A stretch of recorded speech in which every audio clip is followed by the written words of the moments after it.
இது பாட்டுங்க.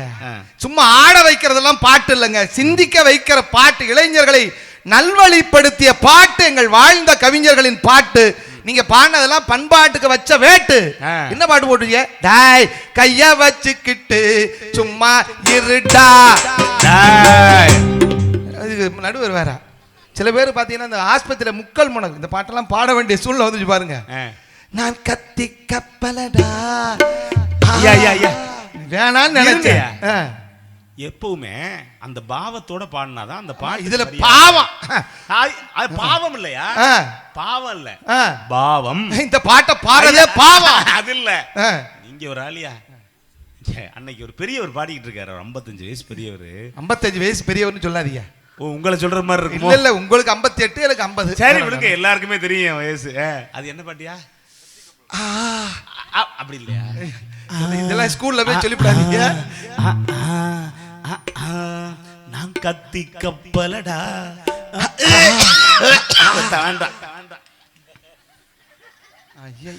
அம்மாடி கலங்க வைக்குதுன்னு.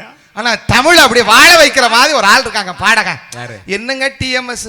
டிஎம்எஸ் பத்தி கவிப்பேரசு வைரமுத்து சொல்லுவாருங்க, நூற்றாண்டு விழா இன்னைக்கு டிஎம்எஸ் அப்படி கம்பீரமான குரல் அரசன், பட்டு தறி நெசவு செய்யும் குடும்பத்தில் பிறந்து பாட்டு தறியை நெசவு செய்தவன் எங்கள் டிஎம் சௌந்தரராஜன் சொன்னாருங்க. அதாங்க, அது அப்படி கவித்துவமா சொன்னாருங்க. இப்போ ஒரு ஆள் வந்திருக்கான் பாருங்க, அப்படி தமிழ் வாழுது. என்னன்னா அவன் பேரு, அவன் வாயில 1.5 கிலோ வசம்ப வச்சு தேய்ச்சா கூட வராதுங்க. அவன் உதித் நாராயணன் பேரு. கோயம்பேடு எடுப்பலகி குறி சொல்லி போனால எதிர்காலம் யோகம்னு எனக்கு மட்டும் சொன்னால. பேட்டை புதுப்பேட்டை.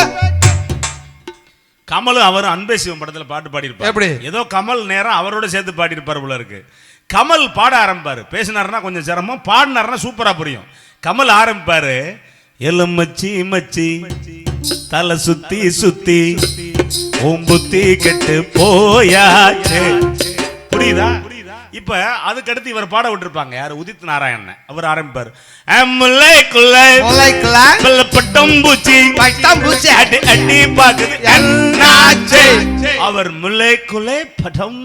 அடி பாக்குது. என்ன தமிழ்ங்கிறீங்க? என்ன தமிழ் வாழுது? அப்பா ஆமா, அதை விட இன்னொரு பாரதி ஒரு அழகான பாட்டு எழுதியிருப்பாருங்க, ரொம்ப அழகான பாட்டு. அவர் அந்த பாட்டை ரொம்ப சிலாகிப்பாரு. எப்படின்னா, காதல் பிசாசு காதல் பிசாசு ஏதோ சௌக்கியம் பரவாயில்லை. நல்ல பாட்டு, யுகபாரதி பாட்டு எழுதியிருக்காரு. அந்த பாட்டு அவருக்கு ரொம்ப பொருள் தேடி தந்துச்சு. இவர் ஆரம்பிப்பாரு, காதல் பிசாசு காதல் பிசாசு ஏதோ சௌக்கியம் பரவாயில்லை, பரவாயில்லை பரவாயில்லை பரவாயில்லை. இன்னொரு பாட்டு பாடி இருக்காருங்க, அருமையான பாட்டு. அப்படியே தாராளமான மனசு. முத்தம்னு கொடுத்தா கேட்டா கொடுத்துட்டு போக வேண்டியதானே, அது காதல் தப்பு இல்ல. கொடுத்து பாய் பாருங்க, ஏத்துமுன்னு முத்தத்துல இஷ்டம் இருக்கா, இல்ல இங்கிலீஷ் முத்தத்துல கஷ்டம் இருக்கா, ஏத்துனுண்டு இத்துனுண்டு இத்துனுண்டு இத்துனுண்டு. வறுமைக்கு பிறந்தவாயா. ஆனா தமிழை சொல்லி கொடுத்தீங்க. கண்ணதாசன் தானங்க சொன்னா. கண்ணதாசன் சொன்னாங்க. நீங்க பாட்டு கிளப்பி விட்டுறீங்க. ஒரு அழகான பாட்டுங்க. யுவன் சங்கர் அப்படி இசையமைச்சிருப்பார் அந்த பாட்டை. ஒன்றும் இல்லை, இப்போ இருக்க சித்ஸ்ரீ நம்ம பாட சொல்லி கேளுங்க, அந்த பாட்டு ரொம்ப அழகா இருக்கும். ஆனா இந்த இவனை கொண்டு வந்து எவன் பிடிச்சான்னு தெரியலைங்க, அவனை கூட்டி கொண்டாந்து அந்த பாட்டை பாட விட்டு அவ்வளவு அழகா அந்த பாட்டு இருப்பான். எப்படி பாடியிருப்பான்னா, அங்கே பார்த்த மேகம் எப்போதோ வாழ்ந்த நரகம். கொஞ்சம் இருக்க, எப்போதோ வாழ்ந்த நரகம் தேவதை. இருங்கய்யா, 2 பேர் பாடினா புரியாது.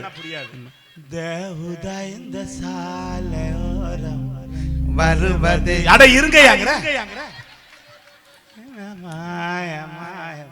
கண் திறந்திவள் பார்க்கும்போது கடவுளை நம்பும் மனது, இன்னும் கண்கள் திறக்காத சிறுபம் சிறுபம் ஒரு கோடி பூக்கும் பக்கம். அட இருங்கய்யா, சாபம். அவன் பரவாயில்ல.